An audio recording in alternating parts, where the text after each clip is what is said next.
नमस्कार।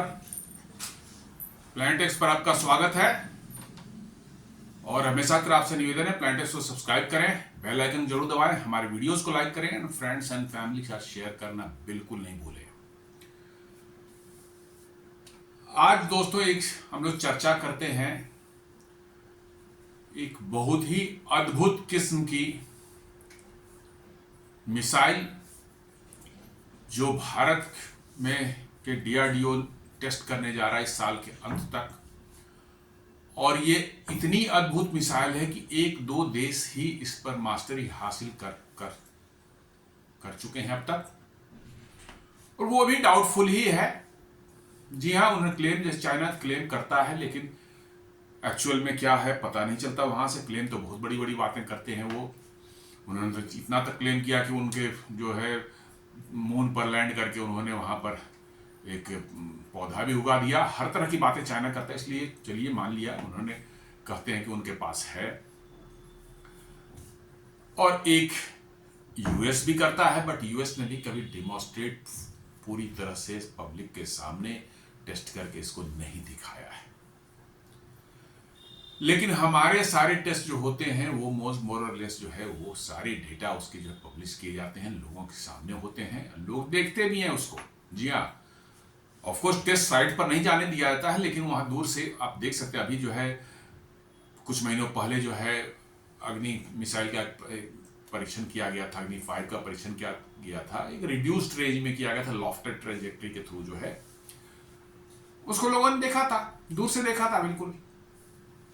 तो एक ऐसी ही एक बड़ी जबरदस्त मिसाइल जो है हाइपरसोनिक ग्लाइड व्हीकल जिसको बोलते हैं, ये एक मिसाइल ही है, लेकिन इसकी काम करने के तरीके थोड़े डिफरेंट हैं नॉर्मल मिसाइल से जो है, इसलिए हाइपरसोनिक ग्लाइड व्हीकल बोलते हैं। और इसका नाम दिया गया है ध्वनि। जी हाँ, ध्वनि। नॉर्मली हम लोग जो है ध्वनि की रफ्तार से मिसाइल कितने गुना तेज चलती है, मैक 1 है तो है कि मैक 2 है कि मैक 3 है, इसकी बातें करते हैं। इस बार मिसाइल का भी नाम दे दिया गया है ध्वनि मिसाइल, और इसकी टेस्ट होने वाली है by end of this year.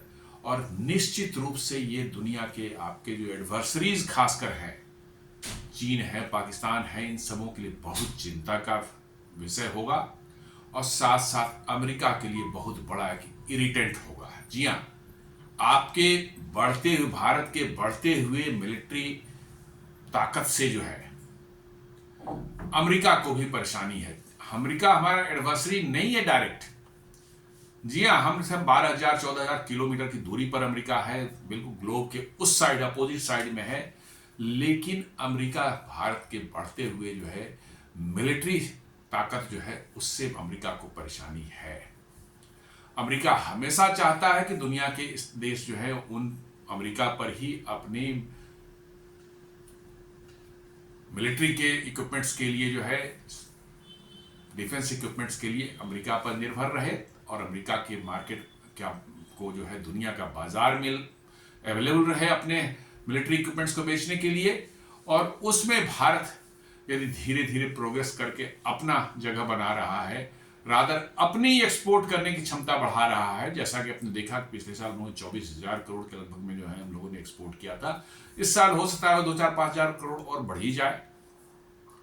इससे अमेरिका बिल्कुल खुश नहीं है, तो अमेरिका को भी चिंता होगी, और चीन और पाकिस्तान को तो बिल्कुल चिंता होनी ही चाहिए। पाकिस्तान के तो खैर ऐसे भी इतनी बड़ी मिसाइल और इतनी कैपेबल मिसाइल की जरूरत में नहीं है, हमारे दूसरे मिसाइल्स भी जो हैं बड़े आराम से हैंडल कर लेते हैं, जैसा कि आपने देखा ऑपरेशन सिंदूर के दौरान। बट हाँ, चीन के लिए ये निश्चित रूप से उस चीन के माथे पर बल डाल सकता है हमारी ये ध्वनि missile.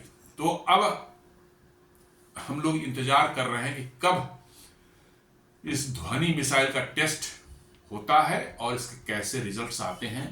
Late us keep our fingers crossed. और आज इसी पर हम लोग आज बात करने की कोशिश करते हैं कि क्या बात है, इसमें मैटर क्या है। India's DRDO plans to flight test the Dhwani hypersonic missile by the end of 2025। जी हाँ, ये कह रहा है कि ध्वनि हाइपरसोनिक मिसाइल को जो है इंडिया टेस्ट करने जा रहा है। ये एक न्यूज़पेपर है, कोई जागरण करके है, वो दे रहा है।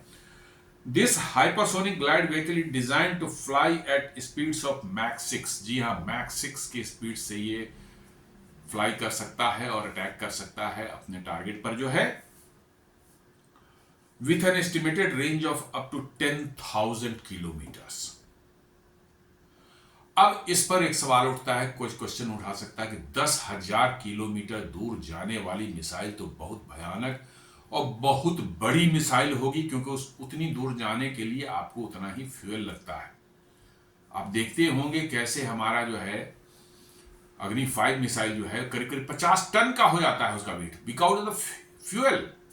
उतनी दूर जाना है तो स्पेस में आपको ऊपर उतना ही ज्यादा ऊंचाई तक पहुंचाना पड़ता है वो पूरे वेट के साथ में, और तब वहां से री एंट्री करके जो है वो अटैक करता है अपने टारगेट पर।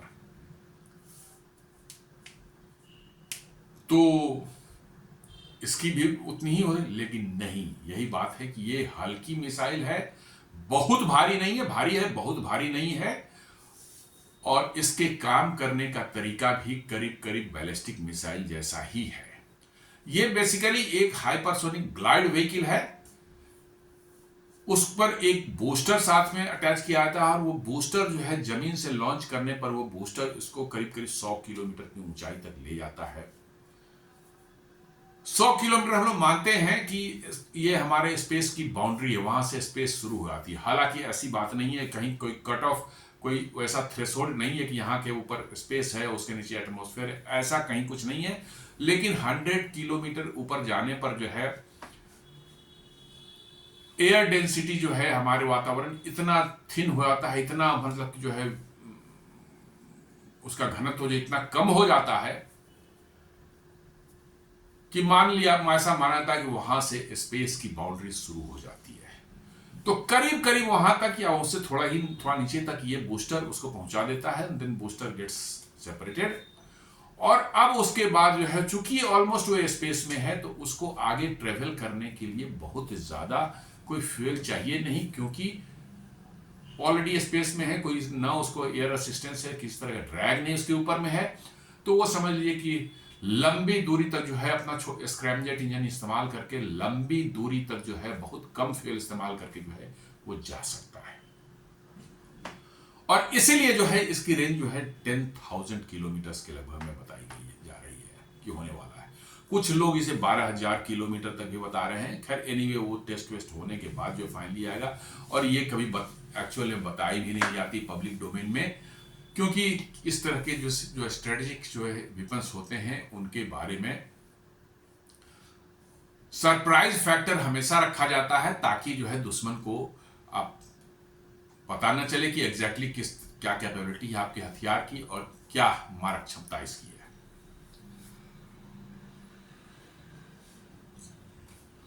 The Dhwani missile with its advanced stealth and scramjet technology will place India in an exclusive club of countries with hypersonic weapons। जी हाँ, ये एक ऐसा जो है हथियार ये सक्सेसफुल हो जाता है और आप इसका प्रोडक्शन करके जो है अपनी सेना में शामिल कर लेते हैं, निश्चित रूप से ये हथियार आपके दुश्मनों में सिहरन पैदा करने के लिए काफी होगा, क्योंकि मैक 6 पर जो मिसाइल उड़ सकती है, जो 10,000 किलोमीटर तक मार्च कर सकती है, और जिसमें कन्वेंशनल और न्यूक्लियर मतलब दोनों तरह के हथियार ले जाने की क्षमता हो, तो ये निश्चित रूप से आपके दुश्मनों के लिए चिंता का विषय बन सकता है।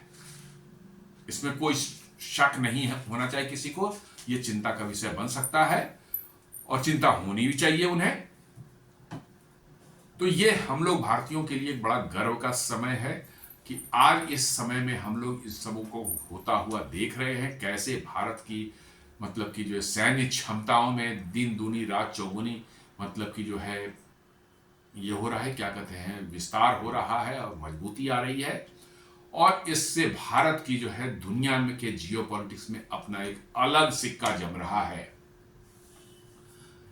अब कुछ लोग कहते हैं कि ध्वनि को ब्रह्मोस से भी हमारे पास में है, तो ध्वनि की क्या जरूरत थी? ब्रह्मोस भी तो इतना अच्छा काम कर रहा है, तो ध्वनि की क्या जरूरत पड़ गई? तो ब्रह्मोस और ध्वनि दोनों अलग अलग तरह के मिसाइल हैं। ब्रह्मोस तो एक सुपरसोनिक मिसाइल है, उसका रेंज भी कम है। सुपरसोनिक मिसाइल इनिशियली 290 किलोमीटर तक मतलब कि जो है उसकी रेंज थी, बाद में उसको 450 से 500 किया गया, अब शायद मतलब 800 तक टेस्ट हो चुका है। अगले हो सकता है 1 साल के अंदर में वो 800 किलोमीटर रेंज वाला भी हमारी सेनाओं में इंडक्ट हो जाए। और नया ब्रह्मोस जो है, ब्रह्मोस एनजी को कहा जा रहा है कि वो जो है, जो अगला वर्सन इसका है, थोड़ा लाइटर वर्सन है, वो उसको कहा जा रहा है कि ये 1000 किलोमीटर तक जाएगा। तो ब्रह्मोस एक दूसरे किस्म की मिसाइल है। ब्रह्मोस एक क्रूज मिसाइल है जो कि बिल्कुल जमीन से सट कर चलती है। जी हाँ, क्रूज मिसाइल और नॉर्मल जो कोई मिसाइल होती है, दो है, बैलिस्टिक मिसाइल या कोई और भी मिसाइल, नॉन बैलिस्टिक मिसाइल भी बहुत से होते हैं, उनको भी आप ले लें। ब्रह्मोस क्रूज मिसाइल है। क्रूज मिसाइल की सबसे खासियत होती है कि वो जमीन से बिल्कुल 2 4 5 10 मीटर ऊपर जो है, जमीन को टेरेन हगिंग मिसाइल भी बोलते हैं इसको, वो टेरेन को एकदम फॉलो करते हुए जो है, जैसे टेरेन कहीं ऊंचा होगा नीचा होगा, वो फॉलो करते हुए और एक्सट्रीमली हाई स्पीड से जो है ये अटैक करता है अपने टारगेट पर। इससे क्या होता है, टारगेट को बचने का मौका नहीं मिलता है। लेकिन ये चूंकि जमीन के बिल्कुल पास में है, तो इसको हवा की रेसिस्टेंस भी बहुत ज्यादा फेस करनी पड़ती है, ड्रैग बहुत लगता है, तो फ्यूल भी बहुत ज्यादा चाहिए इसको। फ्यूल होने से क्या है, इसका वेट भी बहुत बढ़ जाता है, और निश्चित रूप से आपकी रेंज की भी जो है एक लिमिट हो जाती है कि कितनी बड़ी मिसाइल रखेंगे। 5 टन 10 टन 20 टन की मिसाइल रखेंगे, माने हैंडलिंग भी एक प्रॉब्लम होती है। ब्रह्मोस में रैमजेट इंजन इस्तेमाल होता है, जिसमें कि हाई स्पीड पे एयर अपने आप अंदर आती है और जो है फ्यूल के साथ बर्न करती है, और जो है पीछे थ्रस्ट पैदा होता है और मिसाइल को आगे पुश करता है। यस, ब्रह्मोस अपने आप में बहुत ही कैपेबल मिसाइल है, और अभी तक मुझे लगता है दुनिया का बेस्ट मतलब क्रूज मिसाइल माना जाता है इसको। इवन लोग कहते हैं कि जो इसका प्रेडिसेसर है, जिसके बेसिस पर ये बना हुआ, जिस टेक्नोलॉजी पर बना हुआ है, जो रसिया के पास जो ओनिक्स 800 जो मिसाइल है, लोग कहते हैं कि ब्रह्मोस की क्षमता जो है, ब्रह्मोस का परफॉर्मेंस जो उससे ही बेहतर है। और वो ब्रह्मोस ने इसको साबित भी किया अभी ऑपरेशन सिंदूर के दौरान। जी हाँ, ऑपरेशन सिंदूर के दौरान जो है ब्रह्मोस के अटैक ने जो है पाकिस्तान को बिल्कुल विचलित कर दिया, और पाकिस्तान घुटनों पर आ गया 2 दिन के अंदर में जो है, और it was the capability of the BrahMos. जी हाँ, दूसरी किसी मिसाइल होती तो शायद उसको इंटरसेप्ट कर पाते, थोड़ा सा मतलब डिस्ट्रक्शन भी कम होता। लेकिन ब्रह्मोस जो है, जो अपने मैक 3 के स्पीड से जो चलती है और जाके वहां लगती है 2.5 टन की मिसाइल जो है, आप समझ सकते हैं कि 2.5 टन की का कोई बॉडी है और वो मैक 3 के स्पीड से आ रहा हो, कितनी काइनेटिक एनर्जी उसमें होगी।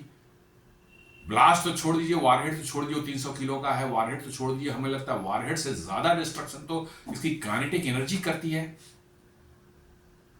तो ब्रह्मोस की डिस्ट्रक्शन, जो ब्रह्मोस ने जिस स्तर का डिस्ट्रक्शन इस बार जो है पाकिस्तान में किया, पाकिस्तान वालों की बिल्कुल नींद उड़ गई, और उन्होंने तुरंत जो है सीज फायर के लिए जो है इंडिया को कॉल किया, और इंडिया भी मान गया।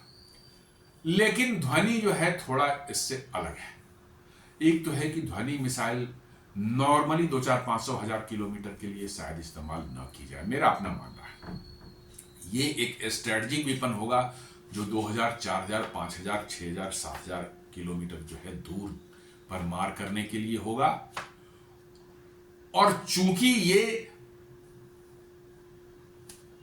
स्पेस में पहले जाता है, स्पेस के बाउंड्री तक जाता है, और वहां से फिर जो है उसका स्क्रैमजेट इंजन चालू होता है, और देन वो ग्लाइड करते हुए जो है, और बहुत इरेटिक वे में ग्लाइड करते हुए आता है, और जैसे जैसे वो ग्रेविटी के कारण जो है नीचे उसको जो है पृथ्वी की तरफ बढ़ता है, ग्रेविटी और तेजी से पुल करती है, वो एक्सेलरेट कर जाता है और एक तेजी से एक्सेलरेट कर जाता है। प्लस इसमें जो है बहुत तेजी से मैन्यूवर करने की और इरेटिकली मैन्यूवर करने की जो क्षमता है, जो कि नॉर्मली बैलिस्टिक मिसाइल में नहीं होती है। लोग कहेंगे बैलिस्टिक मिसाइल भी तो ऊपर जाती है फिर वहां से इंटर आती है, हाँ वो भी आती है बिल्कुल, लेकिन बैलिस्टिक मिसाइल में मैन्यूवर करने की क्षमता नहीं होती है। इसलिए यदि किसी रडार ने उसकी ट्रेजेक्ट्री को सही ढंग से कैलकुलेट कर लिया तो आप इंटरसेप्टर मिसाइल्स के थ्रू जो है उसको इंटरसेप्ट कर सकते हैं। लेकिन ग्लाइड व्हीकल है ही इसी के लिए कि वो स्पेस जब री इंटर करे तो फिर उसको ये नहीं पता कोई कब कह सके कि उसका ट्रेजेक्ट्री क्या हो, किसी भी तरफ जा सकती है डिपेंडिंग ऑन कैसा उसको प्रोग्राम किया गया है। टारगेट पर पहुंचना है लेकिन उस टारगेट पर सीधे ना जाकर वो ऐसे घूम के जाएगी, चाहे ऐसे घूम के जा सकती है, हर तरह से जो है वो। That is why it makes ध्वनि मिसाइल सो डेंजरस, क्योंकि इसकी पाथ को, इसकी ट्रेजेक्ट्री को प्रेडिक्ट करना ऑलमोस्ट इम्पॉसिबल है, और दैट टू एट 6 मैक की स्पीड पर। जी हां, 6 मैक की स्पीड पर जो है उसको जो है ट्रैक करना जो है ऑलमोस्ट इम्पॉसिबल हो जाएगा। थोड़ा बहुत मैन्यूवरेबिलिटी जो है आपके जो है ने आजकल जो है क्वाजी बैलिस्टिक मिसाइल जैसे प्रलय में भी दे दिया गया है थोड़ी बहुत, लेकिन वो बिल्कुल मतलब कि जो है बहुत थोड़ी सी है, ज्यादा नहीं है। लेकिन ये ग्लाइड व्हीकल नाम इटसेल्फ बताता है कि ग्लाइड कर रहा है, ये कोई मतलब कि मिसाइल के पावर से जो है अपने आप को पूरी तरह से नहीं चला रहा है, बट वो अपने एटमॉस्फेयर में ग्लाइड करके जो है अपना रास्ता लगातार बदलते हुए जो है ये अपने टारगेट पर अटैक करने वाला है। तो एक तरह BrahMos and Dhvani are two generations of Indian missile technology. BrahMos as an established supersonic workhorse and Dhvani as next generation hypersonic game changer. जी हाँ, मैंने बताया ना ब्रह्मोस ऑलरेडी जो है भारत की जो किसान है और ऑपरेशन सिंदूर में इसने अपना जलवा दिखा चुका है, लेकिन ध्वनि जो है वो उससे एक स्टेप या 2 स्टेप और ऊपर है, लंबी दूरी तक, और वो भी मैक 6 करीब करीब जो है आपके जो है ब्रह्मोस के स्पीड से दोगुनी स्पीड से ये अपने लक्ष्य पर हमला करने वाला कर सकता है। Although both have precision guided and strategic deterrence missile, their technical characteristics vary extensively in terms of speed, reach, maneuverability and technical advancement। जी हाँ, ब्रह्मोस में जो है रैमजेट इंजन होता है और इसमें स्क्रैमजेट इंजन होता है। दोनों के काम करने के तरीके, प्रिंसिपल वही है कि हाई स्पीड पर हवा इंटर करती है इंजन के अंदर में जो है और उसमें फ्यूल जलाया जाता है, बट स्क्रैमजेट इंजन थोड़ा एक्सट्रीम पर चला जाता है और ज्यादा स्पीड से हवा अंदर आती है, इसलिए जो वहां पर इफिशियंसी फ्यूल बर्निंग की और बढ़ जाती है और इसलिए you get a better range. जी हाँ, ज्यादा अच्छा रेंज आपको मिलता है। As India awaits the trial of Dhwani by the end of 2025, a point-by-point comparison illustrates how this new missile can overtake BrahMos in some key areas।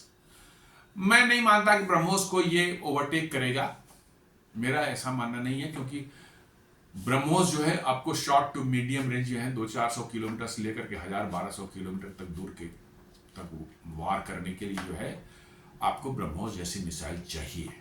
और ब्रह्मोस की capability पर अब किसी को कोई शक नहीं रह गया है। जब तक कोई मिसाइल जो है या कोई हथियार किसी युद्ध में जब तक उसका परीक्षण नहीं हो जाता तब तक जो है आप फील्ड में अपने ट्रायल जो है चाहे जितना भी कर लें, कुछ भी कर लें, वो बात अलग होती है, लेकिन युद्ध में उसका परीक्षण यदि हो चुका है और वो खरा उतरा है तब तो फिर मान के चलिए कि भाई उसका उस मिसाइल में दम है, और ये ब्रह्मोस ने दिखा दिया है। इसलिए दोनों ही एक्चुअली इनफैक्ट 2 अलग अलग कैटेगरी के मिसाइल है। एक बड़ी लंबी दूरी तक मार कर सकता है और साथ में उसमें न्यूक्लियर कैपेबिलिटी भी हो सकती है। ब्रह्मोस में न्यूक्लियर कैपेबिलिटी नहीं है, क्योंकि न्यूक्लियर कैपेबल मिसाइल जो होते हैं नॉर्मली जो है उनका रेंज बड़ा होता है और साथ साथ जो है पेलोड, चूंकि न्यूक्लियर पेलोड भारी होते हैं, 1000-2000 किलो के होते हैं, तो इसके कारण मिसाइल को जो है उसको कैरी करने की उसकी कैपेबिलिटी जो है होनी चाहिए। ब्रह्मोस का पेलोड क्या है? मात्र 300 किलोग्राम का है। पेलोड से ज्यादा डिस्ट्रक्शन ब्रह्मोस का जो है काइनेटिक एनर्जी करता है। जी हाँ, पेलोड उतना डिस्ट्रक्शन नहीं करता जितना काइनेटिक एनर्जी करता है। इसलिए ब्रह्मोस के बारे में कहा गया, टेस्ट भी एक बार किया गया था कि एक एबंडेंट शिप इंडियन नेवी का है, उसको जो उस पर ब्रह्मोस दागी गई और उसके हल में ब्रह्मोस ने बगैर उसके वारहेड के ब्लास्ट किए हुए, जी हाँ, उसमें विदाउट वारहेड था वो मिसाइल, वो हल में एक तरफ से घुसती है और फाड़ते हुए दूसरे तरफ से बिल्कुल मिसाइल निकल जाती है। This is the capability of BrahMos. 3 Mach की स्पीड से, और वो भी जमीन से तो ये दागते हैं मिसाइल को या शिप से दागते हैं, वो तो और भी भारी होती है, करीब 3 टन की होती है। जो सुखोई MKI-30 MKI से जिसको फायर किया जाता है वो 2.5 टन की होती है, क्योंकि उसमें बूस्टर नहीं लगा होता। जी हाँ, क्योंकि सुखोई ऑलरेडी हाई स्पीड पर है और ऊंचाई पर है, इसलिए उसको ऊपर जाने के लिए बूस्टर की जरूरत नहीं है। लेकिन जमीन से या शिप से जो आप दागते हैं तो ऊपर उठाने के लिए पहली बार जो है बूस्टर की जरूरत पड़ती है। इसलिए जो है ये दोनों मिसाइल जमीन से या शिप से जो फायर की जाती है, these are about 3 tons each. और सुखोई से जो आप फायर करते हैं वो ब्रह्मोस मिसाइल करीब करीब जो है आपको 2.5 टन्स का। तो वो काइनेटिक एनर्जी जो है वो उसका इंपैक्ट जो है मैंने एब्सोल्युटली मतलब कि माइंड बॉगलिंग इतना जबरदस्त है कि उससे बच पाना मुश्किल है। लेकिन ध्वनि जो है ये अलग कैटेगरी की मिसाइल है। ये 6 मैक पर जाएगी और भी जबरदस्त काइनेटिक एनर्जी इसमें होगी, और साथ साथ इसमें बड़े वारहेड करीब 500, 700, इवन 1000 किलोग्राम के वारहेड भी ले आ सकता है। इसलिए कहा जा रहा है कि इसमें जो है एक मीडियम साइज का जो है न्यूक्लियर वारहेड भी ले जाने की क्षमता होगी, जो कि ब्रह्मोस में नहीं है हम लोग मानते, क्योंकि आप जैसे ही साइज बढ़ाएंगे इसका रेंज ड्रास्टिकली डाउन हो जाएगा। ये डिजाइन ही नहीं किया गया था कभी न्यूक्लियर मिसाइल के लिए। जैसे ही आप ये बढ़ाएंगे इस वारहेड, इसमें न्यूक्लियर लगाने की कोशिश 1000 किलो करेंगे, मालूम है कि इसका रेंज जो है ड्रास्टिकली नीचे आ जाएगा, और then missile will not like that what it is at present.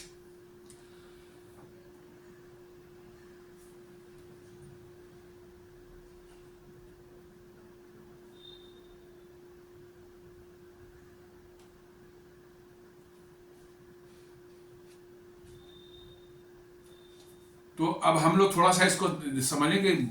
यदि दोनों के मिसाइलों का कंपैरिजन हम करके देखें तो ब्रह्मोस मिसाइल जो हमारी सुपरसोनिक क्रूज मिसाइल है, जबकि ध्वनि जो है ये हाइपरसोनिक ग्लाइड व्हीकल है, ये क्रूज मिसाइल नहीं है।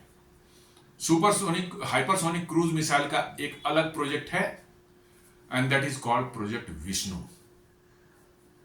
जी हाँ, वो हाइपरसोनिक क्रूज मिसाइल का जो ब्रह्मोस जैसी ही मिसाइल लगेगी, बट वो जमीन को हग करते हुए, टेरेन हगिंग होगी, जमीन को फॉलो करते हुए चलेगी या समुद्र के जो है सरफेस को फॉलो करते हुए चलेगी, वो अलग है, एक है। उससे कंफ्यूज आप लोग ना हो।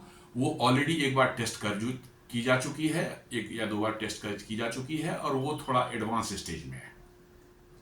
That is hypersonic cruise missile. वो भी करीब करीब 7 मैक की स्पीड से चलेगी, लेकिन उसकी रेंज कम होगी, करीब 2500 किलोमीटर तक बताई जा रही है अभी। ये दूसरी बात है, इसलिए मैं बार बार बोल रहा हूं कि क्रूज मिसाइल और हाइपरसोनिक ग्लाइड व्हीकल में अंतर है। क्रूज मिसाइल जमीन के एकदम बिल्कुल नजदीक चलती है, सतह से ऊपर थोड़ा ही 10, 15, 20 मीटर, 30 मीटर से ज्यादा ऊपर नहीं चलती है। जबकि हाइपरसोनिक ग्लाइड व्हीकल तो ऊपर स्पेस के एकदम बाउंड्री तक जाएगा, और वहां से ग्लाइड करते हुए जो है ये फिर री इंटर करेगा एटमॉस्फेयर में, और अपने टारगेट पर ये जाकर हिट करेगा, और उस समय इसके साथ जो है इसका स्क्रैमजेट इंजन जो है चलता रहेगा। जी हाँ, इसकी स्पीड जो ब्रह्मोस की स्पीड जो है 2.8 से 3.5 मैक तक बताई जाती है, जो कि करीब करीब 3400 किलोमीटर पर आवर से बढ़कर से करीब 4300 किलोमीटर तक होती है। लेकिन नॉर्मली ये 3 मैक के आसपास में ये माना जाता है कि ये 3 मैक के आसपास में अपने पूरे फ्लाइट के दौरान रहती है। हाँ, किसी समय खास समय में जो है ये हो सकता है कि जब बिल्कुल टर्मिनल फेज में हो तो 3.5 तक पहुंच जाती होगी, बट इन जनरल फ्लाइट के दौरान ये 3 मैक के आसपास रहती है इसकी। जबकि ध्वनि हाइपरसोनिक मिसाइल की जो है स्पीड जो होने वाली है वो है मैक 6+। जी हाँ, 6 मैक से ऊपर, यानी करीब करीब 7400 किलोमीटर से भी ज्यादा, पर किलोमीटर से भी ज्यादा ये ध्वनि मिसाइल की जो है ये होने वाली है स्पीड। 7400 किलोमीटर पर आवर की स्पीड से भी ज्यादा स्पीड इसकी होने वाली है। और रेंज जो है ब्रह्मोस की जो है इनिशियली 290 था, आजकल उसको 800 किलोमीटर तक जो टेस्ट किया जा चुका है। तो हम कह सकते हैं कि 200 से 800 किलोमीटर तक इसका रेंज है। और ब्रह्मोस एनजी जो है अभी बनाई जा रही है, का टेस्ट भी जल्दी ही होने वाला है। ये करीब करीब 1000 किलोमीटर तक होगा उसका रेंज, 1000 किलोमीटर तक। लेकिन आपका जो है ध्वनि मिसाइल जो है, it is something around 6000 to 10,000 kilometre. जी हाँ, उसके एडवांटेज ये है कि एक बार ये बूस्टर के साथ पहुंच गया ऊपर, बूस्टर अलग हुआ, मिसाइल खुद हल्की हो गई और उसके बाद स्क्रैमजेट इंजन इसको जो है चालू हो जाता है और ग्लाइड करते हुए दोबारा री एंटर करता है आपके एटमॉस्फेयर में, और बहुत तेजी से इरेटिक फंक्शन में ये मैनूवर करते हुए अपने ट्रेजेक्ट्री को लगातार बदलते हुए जो है ये अपने टारगेट पर पहुंचता है और टारगेट को डिस्ट्रॉय कर सकता है। और इसीलिए ये ज्यादा खतरनाक हो जा रहा है, क्योंकि एक तो स्पीड मैक 6 है, प्लस इसकी trajectory is totally unpredictable, it cannot be predicted. आप नहीं प्रेडिक्ट कर सकते, बिकॉज कि वो लगातार अपने उसको बदल रहा है और कोई प्री प्रोग्राम्ड वे में नहीं बदल रहा है, बस इसको अपना कोई रैंडम पैटर्न इस पकड़ करके जो उसको बदलते हुए, इसका लक्ष्य सिर्फ वहां पर है, कभी इधर से जाएंगे कभी ऐसे जाएंगे, ये लगातार बदलते हुए जो है जा रहा है। इसलिए बहुत मुश्किल है इसको ये करना, इसलिए जो इसको ज्यादा खतरनाक माना जा रहा है। यदि प्रोपल्शन को देखें तो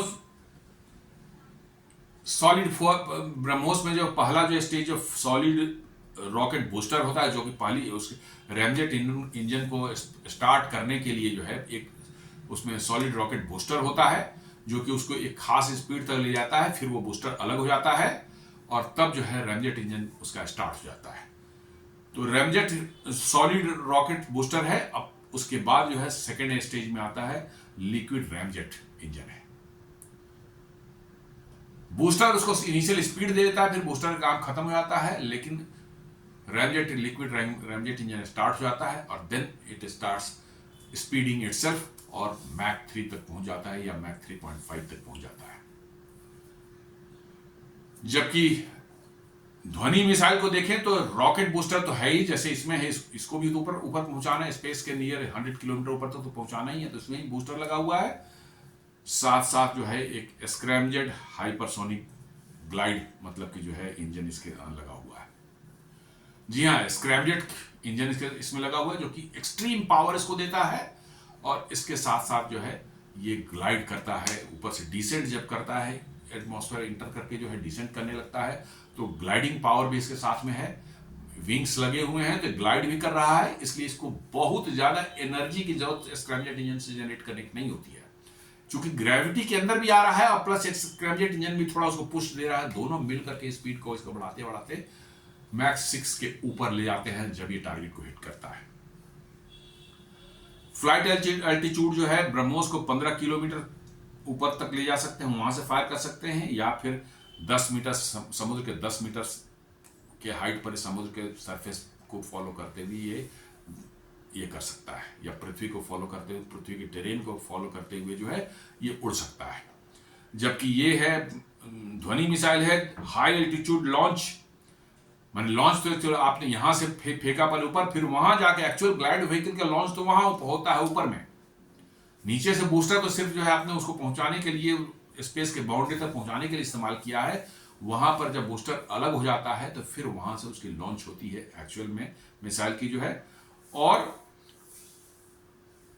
high altitude launch, low altitude glide with manoeuvrability. जी हाँ, जो हाई एल्टीट्यूड पर लॉन्च हुआ और फिर इंटर कर नीचे आया, जब लो एल्टीट्यूड पर आया तो फिर ग्लाइड कर रहा है, वो बहुत तेजी से मूव कर रहा है और तब जो है वहां पर वो हाईली मैन्यूवरेबल भी हो जाता है, बहुत तेजी से मैन्यूवर करते हुए अपने टारगेट को हिट करता है। And that is the beauty of this missile. Manoeuvrability जो है लिमिटेड मिड, यदि इसको देखें हम लोग, मैंने ब्रह्मोस देखें तो लिमिटेड मिड फ्लाइट एडजस्टमेंट थोड़ा बहुत कर सकता है। जी हाँ, जब यहाँ आपने लॉन्च किया और टारगेट तक गए तो मिड फ्लाइट में उतने देर में थोड़ा बहुत माइनर एडजस्टमेंट चाहे तो कर सकता है, नहीं तो नॉर्मली वो सीधी जाती है। लेकिन ये जो है आपकी ध्वनि मिसाइल जो highly manoeuvrable during hypersonic glide, चूंकि ग्लाइड वो कर रहा है तो उसको काफी टाइम मिल जाता है अपने आप को मैन्यूवर करने के लिए जो है, और चूंकि उसके पास जो है विंग्स हैं, एक छोटा सा एयरक्राफ्ट जैसा छोटा सा विंग उसके साथ में होता है, तो उसको ग्लाइड करने की क्षमता उसको मिल जाती है, जो कि ब्रह्मोस के पास नहीं है। वैसा तो छोटे छोटे फिन्स जरूर हैं पीछे में लगे हुए, लेकिन बहुत ज्यादा मैन्यूवर नहीं कर सकते। तो ये ग्लाइड करने का जो कि इसका जो कैरेक्टरिस्टिक है, इसकी वजह से जो है it's able to manoeuvre with very high speed. Guidance में आप देखेंगे कि तो ब्रह्मोस में inertial plus GPS plus active radar homing है, तीनों चीज है इसमें। इनर्शियल गाइडेंस भी है, जीपीएस भी लगा हुआ है और एक्टिव रडार होमिंग भी है। इसके नोज पर एक एक्टिव रडार लगा हुआ है जो कि अपने बिल्कुल टारगेट को ट्रैक करते रहता है, और उससे जो है पता चलता है कि मैं अब टारगेट के पास पहुंचने वाला हूं, और उसको जो है हिट करता है उसको जाकर के। और इसमें यदि देखें आप तो इनर्शियल है प्लस सैटेलाइट है, मैंने जीपीएस वगैरह टाइप का इसमें होगा, प्लस टेरेन मैचिंग इसमें जो है ये डाल दिया जाता है। उस जहां पर आपको हिट करना उस एरिया का जो है सैटेलाइट मैप आप डाल देते हैं, ताकि वो टेरेन से मैच करता है, पिक्चर से मैप करता है कि भैया यहाँ पर वाकई उसी जगह पहुंचे हैं जहां आपको हिट करना था या नहीं करना था। तो टेरेन मैपिंग जो इसमें मैचिंग कैपेबिलिटी रहती है, और प्लस प्लाज्मा रेसिस्टेंस कम्युनिकेशन भी है। चूंकि ये बहुत हाई स्पीड से चलता है, तो जब एटमॉस्फेयर में इंटर होता है तो इसके चारों तरफ प्लाज्मा क्रिएट हो जाते हैं, जो कि नॉर्मली रेडियो कम्युनिकेशन को जो है डिसरप्ट करते हैं, कि अनलेस अदरवाइज की स्पेशली डिजाइंड लाइक दैट। तो ये इसके प्लाज्मा रेसिस्टेंट कम्युनिकेशन की वजह से जो है जहां से लॉन्च किया गया है इसका बेस स्टेशन है, वहां से कम्युनिकेट भी कर पाता है, और अकॉर्डिंगली जो है उनको यदि कोई कमांड देनी हो, कुछ मैन्यूवरल स्पेशल मैन्यूवर करने के लिए उस कमांड देनी हो, तो वो भी कर सकता है। ये स्टील्थ में देखें कि इसमें कितना है। ब्रह्मोस ने थोड़ा बहुत मॉडरेट स्टील्थ है, रडार क्रॉस सेक्शन जो है as far as possible reduce किया गया है। ब्रह्मोस की मेन खासियत है उसका स्पीड की वजह से ही जो है उसको मतलब कि रोकना संभव नहीं होता। स्टील्थ की बात मतलब कि जो है कोई बहुत ज़्यादा इस ब्रह्मोस के केस में जो है नहीं फिट बैठती, लेकिन यहाँ पर जो है ध्वनि मिसाइल में एडवांस स्टील्थ टेक्नोलॉजी दी गई है। ब्लेंडेड बॉडी, विंग बॉडी, लो रडार सिग्नेचर, जो उसकी विंग जो बनाई गई है वो ब्लेंडेड है बिल्कुल बॉडी के साथ में, मतलब फ्लाइंग विंग डिजाइन टाइप का ये व्हीकल है, जिसकी रडार क्रॉस सेक्शन ऐसे ही बहुत कम होती है। इसलिए जो कहा जा रहा है कि ये बहुत अच्छा इसमें जो है स्टील्थ का कैरेक्टरिस्टिक दिया गया है, जिसके कारण की है इसको डिटेक्ट कर पाना नॉर्मल रडार के लिए संभव नहीं होगा।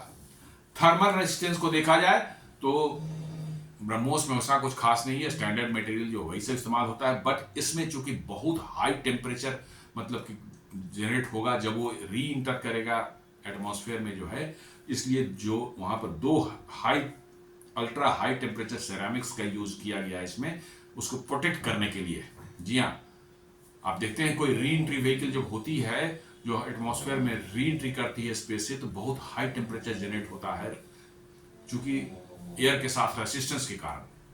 तो उससे प्रोटेक्ट करने के लिए इसमें जो अल्ट्रा हाई टेम्परेचर सेरामिक्स दिए गए हैं, उससे कोटिंग दी जाएगी इसकी, और इसमें जो है 2000 से 3000 डिग्री सेंटीग्रेड टेम्परेचर को बर्दाश्त करने की क्षमता होगी मिसाइल को। पेलोड ब्रह्मोस की करीब 200 से 300 केजी है कन्वेंशनल, जी हाँ, और इसमें जो है ध्वनि मिसाइल में कहा था कि 300 से 500 केजी कन्वेंशनल और न्यूक्लियर। जी हाँ, 500 केजी में एक ठीक ठाक न्यूक्लियर मिसाइल जो है बना सकते हैं। न्यूक्लियर मतलब कि जो है बॉम्ब बना सकते हैं, अच्छी खासी जिसकी डिस्ट्रक्शन पावर हो। तो 500 केजी तक यदि ले जा सकता है तो निश्चित रूप से इसमें जो न्यूक्लियर मिसाइल भी जा सकता है।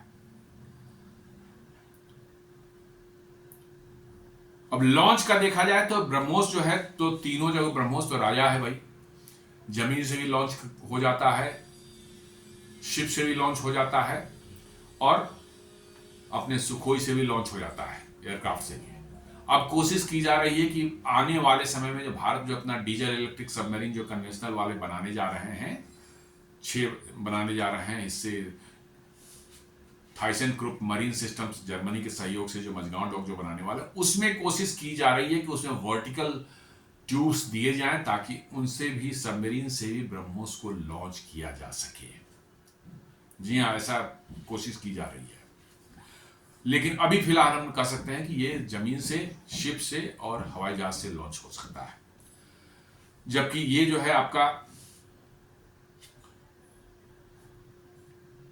हाइपरसोनिक ग्लाइड व्हीकल जो हमारा है होने वाला है ध्वनि, इसको अभी लैंड बेस्ड है, अभी तो फिलहाल लैंड बेस्ड है, लेकिन इसको नेवी के शिप्स से भी जो है लॉन्च करने की कैपेबिलिटी देने की सोची जा रही है बहुत जल्द। नेवी के शिप से भी इसको लॉन्च करने की कैपेबिलिटी जल्दी ही हो जाएगी। अभी एयर से लॉन्च करने की का कोई इसमें स्कोप नहीं है, क्योंकि दूसरे तरह का एक है ग्लाइड व्हीकल है। ये मिसाइल जैसा नहीं है, ग्लाइड व्हीकल है। हाँ, जो प्रोजेक्ट विष्णु में बन रहा है हमारा जो है हाइपरसोनिक क्रूज मिसाइल जो बन रहा है, उसमें जरूर एयर से लॉन्च करने की कैपेबिलिटी है। वो एक दूसरे तरह का मतलब मिसाइल है। Although that is also hypersonic, हम लोग दोनों कंपेयर समझ लेते हैं एक चीज नहीं, दोनों एक चीज नहीं है। उसकी रेंज छोटी होगी, 250 किलोमीटर तक होगी, और साथ साथ जो है हवाई जहाज या जमीन से चाहे शिप से लॉन्च हो सकती है। ये एक दूसरे तरह की है। ये हाइपरसोनिक ग्लाइड व्हीकल है, इट इज नॉट एग्जैक्टली माने ए कन्वेंशनल मिसाइल। इसलिए जो है ये आपको अभी फिलहाल जमीन से ही लॉन्च हो सकती है। फ्यूचर में बता रहा है potential for naval adaptation, navy के शिप्स पर भी इसका शायद इसको बनाया जा सके आगे। डेवलप किसने किया है ब्रह्मोस को? जो है BrahMos aerospace Indo Russia joint venture एक है। जी हाँ, रशियन एक कंपनी है, उसके साथ फिर ब्रह्मोस एरोस्पेस में 50-50 पार्टनरशिप है दोनों का, और दोनों मिलकर के बनाते हैं। ये रशियन टेक्नोलॉजी है। अब इसका एडेप्टेशन इंडिया में कर लिया, अब 80 to 90% इंडिजिनाइजेशन हो गया है इसका रैमजेट इंजन भी जो है अब भारत में ही बनने लगा है। अब रशिया से इंपोर्ट नहीं हुआ, तो कह सकते हैं 90% इंडिजिनाइज हो चुका है। अभी ब्रह्मोस है, ब्रह्मोस एनजी लाई जा रही है, जो कि मतलब कि इससे थोड़ी बेहतर होगी लेकिन थोड़ी हल्की होगी, ताकि और भी एयरक्राफ्ट जो है आपके मिग 29, मिराज और तेजस जैसे एयरक्राफ्ट पर ही वो लगाया जा।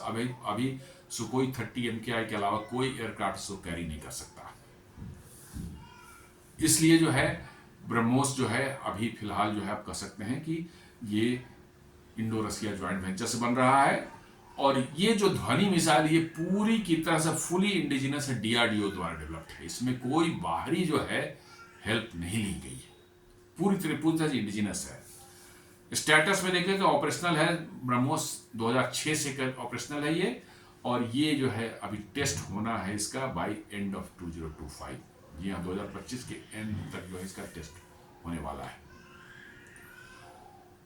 ध्वनि Bose sophisticated still designed with a wing body and reduced radar cross section as opposed to BrahMos that depends on sea skimming and speed for evasiveness। जी हाँ, ध्वनि में जो है इसकी डिजाइन है विंग्ड बॉडी है।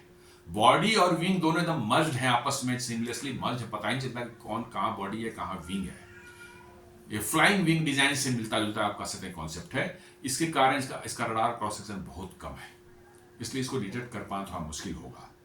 और ब्रह्मोस के साथ नहीं, वो तो कन्वेंशनल है, उसका बचने का मेन तरीका है कि एक लो फ्लाइट मैंने है उसका, जमीन से बहुत कम, तो रडार नहीं देख पाता, और दूसरा है उसकी ट्रिमेंडस स्पीड 3 मैक की। ये दोनों मिलकर के जो है ब्रह्मोस को जो है एक स्टिल्थ कह सकते हैं बना देते हैं। Additionally, whereas BrahMos is a collaborative venture with Russia, Dhwani is purely indigenous and manufactured by DRDO। जी हाँ, ध्वनि पूरी से इंडिजिनस प्रोजेक्ट है, इसमें कोई बाहर से कोई हेल्प नहीं लिया गया है। And hence a significant milestone towards India's independence in strategic weapons. तो अब हम कह सकते हैं कि भारत के स्ट्रेटेजिक वेपन्स में भारत के करीब करीब अपना इंडिपेंडेंट हो चुका है। और जैसा हम जानते हैं कि और भले एरोस्पेस इंजन बनाने में, तेजस हवाई जहाज बनाने में बहुत वक्त लिया, और हमारा परफॉर्मेंस या हमारी सक्सेस रेट उतनी अच्छी नहीं रही, लेकिन मिसाइल के मामले में भारत का ट्रैक रिकॉर्ड बहुत ही अच्छा रहा है। जी हाँ, जितनी मिसाइलें बनाई गई हैं, लॉन्ग रेंज के, शॉर्ट रेंज के, air to air, air to ground, ground to ground, ballistic missile, cruise missile, जितनी मिसाइल बनाई गई हैं और समय पर बनाई गई हैं, हमारा ट्रैक रिकॉर्ड बहुत अच्छा रहा है। इसलिए ध्वनि मिसाइल पर भी हम लोग किसी तरह का कोई डाउट होना ही नहीं चाहिए कि इसमें कोई देरी होगी, चाहे ज्यादा परेशानी आने वाली है। Dhvani is superior to the BrahMos in every technical detail and is more powerful in nearly all respects। जी हाँ, रेंज के मामले में ज़्यादा है, इसका जो स्पीड भी उससे डबल है, और साथ साथ जो है पेलोड क्षमता भी इसकी 500 किलोग्राम तक है, जो कि ब्रह्मोस में 200 से 300 किलोग्राम के लगभग में है। While BrahMos is still a very effective supersonic cruise missile with established combat performance, ध्वनि is a quantum leap in missile technology। जी हाँ, ब्रह्मोस को हमने ऑपरेशन सिंदूर में देख लिया, बट ध्वनि बिल्कुल एक अलग लेवल की चीज होगी, वो बिल्कुल ही डिफरेंट होगी और बिल्कुल अलग क्लास में होगी। उसको ब्रह्मोस से कंपेयर करना बिल्कुल ही माने जायज नहीं है। मतलब रेंज के मामले में, पेलोड के मामले में और स्पीड के मामले में ये ब्रह्मोस से कहीं आगे होगी।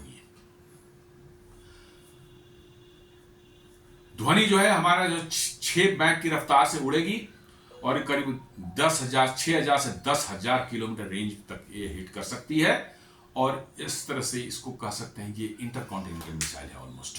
जी हाँ, करीब करीब ये इंटरकॉन्टिनेंटल कैरेक्टरिस्टिक साथ में है।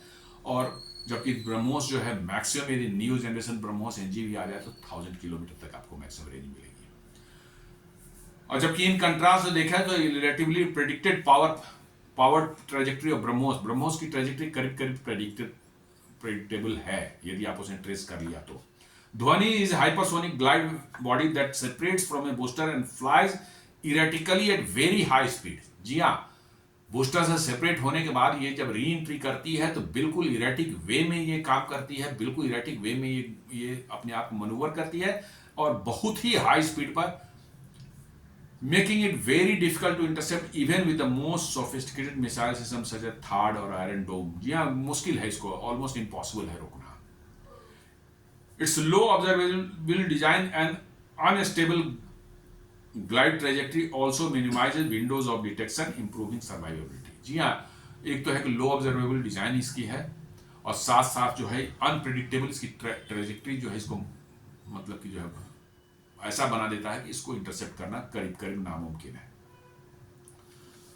और साथ साथ जो है ध्वनि जो है आपका जो है पूरी तरह से इंडिजिनस है, डीआरडीओ ने बनाया रखा है, इसलिए इसके लिए जो है आपको किसी भी डिपेंडेंसी की जरूरत नहीं है।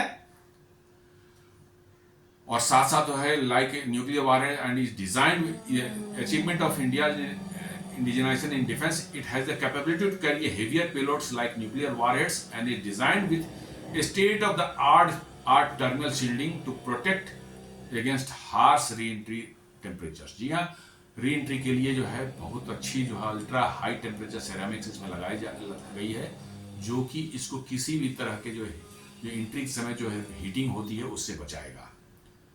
While BrahMos is superior in tactical and regional use, Dhwani is a strategic missile और ultra impact, high impact, long range deterrence।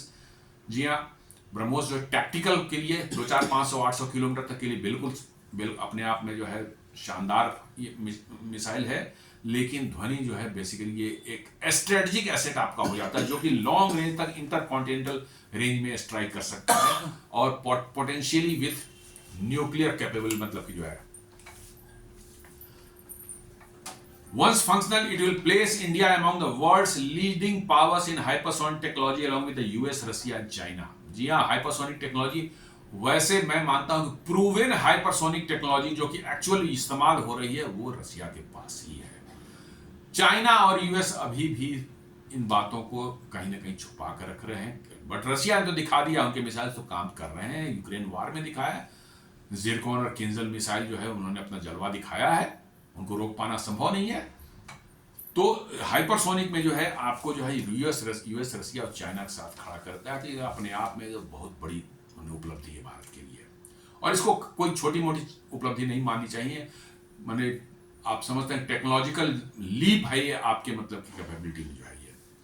Once deployed, Dhvani will complement BrahMos by covering the strategic long range strike role, while BrahMos remains supreme in tactical and operational regional operation. जी हाँ, एक बार तैयार हो गया तो ब्रह्मोस के साथ कॉम्प्लीमेंट कर ब्रह्मोस शॉर्ट रेंज और मीडियम रेंज के लिए आप यूज कर सकते हैं, लॉन्ग रेंज के लिए जो है ध्वनि मिसाइल जो आपके साथ होगी, और you will counter any adversary with these two missiles. तो दोस्तों, ये आज का मेरा विश्लेषण था। ध्वनि मिसाइल जो एक आने वाली मिसाइल है जो कि टेस्ट होने वाली है आपको by end of this year. उम्मीद करता हूं मेरा विश्लेषण पसंद आया होगा। हमारे वीडियोस को आप लाइक करें, फ्रेंड्स एंड फैमिली के साथ शेयर करें, हमारे चैनल को सब्सक्राइब करो और बेल आइकन दबाना बिल्कुल नहीं भूलें। धन्यवाद।